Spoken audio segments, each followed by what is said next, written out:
Hello everyone, welcome back to a brand new review, and today we'll be reviewing the episode Double Dipper, which is the 7th episode of the first season.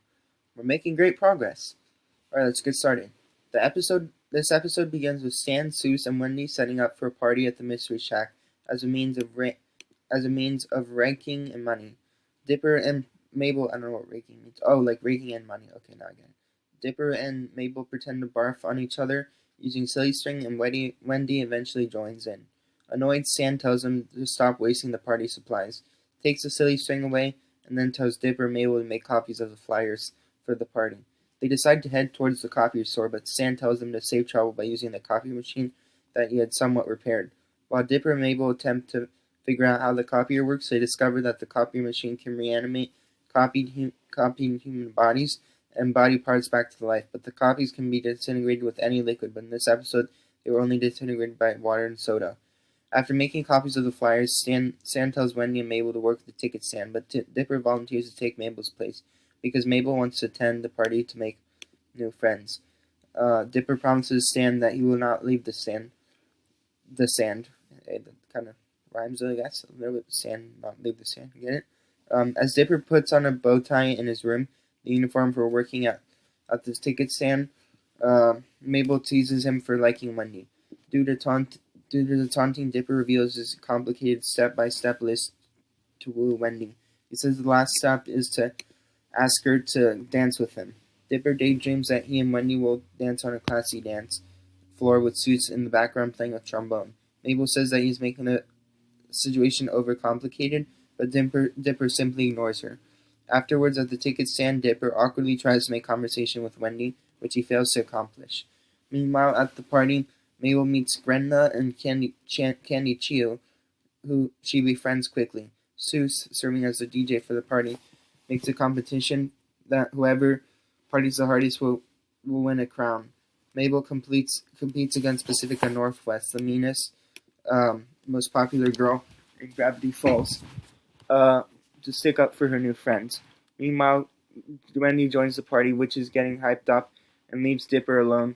Unable to ditch the ticket stand due to his promise to Stan, he decides to use the copy machine to create a Dipper clone who names himself Tyrone. Okay, before we continue, I'm going to use the bathroom really quick.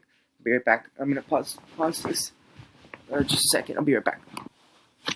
Sorry about that. I'm back. Anyway, so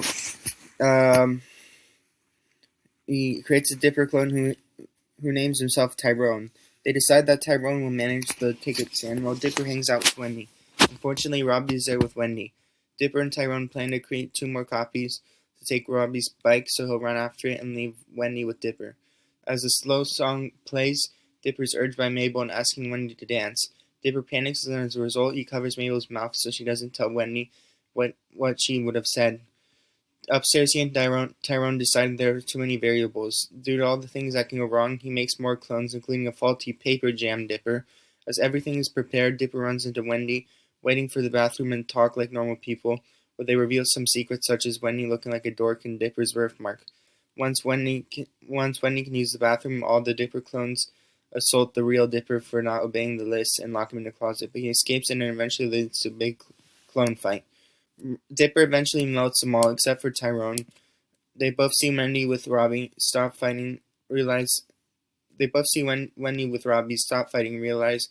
they ruined it, and went up to the roof to have a soda at the party.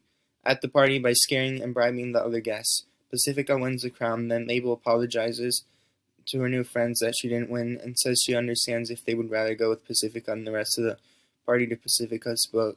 Despite the situation, they accept her, plan to have a sleepover, and they dance more, even though everybody else left. On the roof, Dipper and Tyrone talk about their chances with Wendy and realize things went more smoothly without their list. After drinking their sodas, Tyrone melts from the inside and tells Dipper to remember what they talked about. But yeah, that kind of sucked because Dipper liked him, and then he had to watch him die. I mean, technically die. I don't know. Can a copy of someone die? I don't know. I mean, they're just paper, technically. Dipper then tears up the list and goes to dance with the crew in the Mystery Shack. Upon Dipper's arrival in the Mystery Shack, Mabel, Mabel yells for Dipper to come meet her friends. During the end credits, it shows Seuss playing every key on his keyboard one at a time. Each one makes a different strange sound, such as a doorbell ringing, baby crying, the yeah, or something equally strange.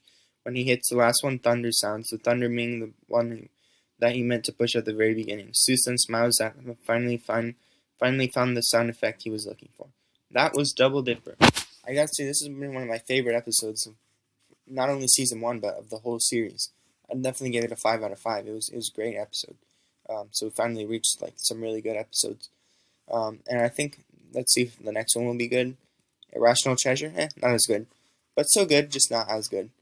So I'll see you guys next time for that one. Bye.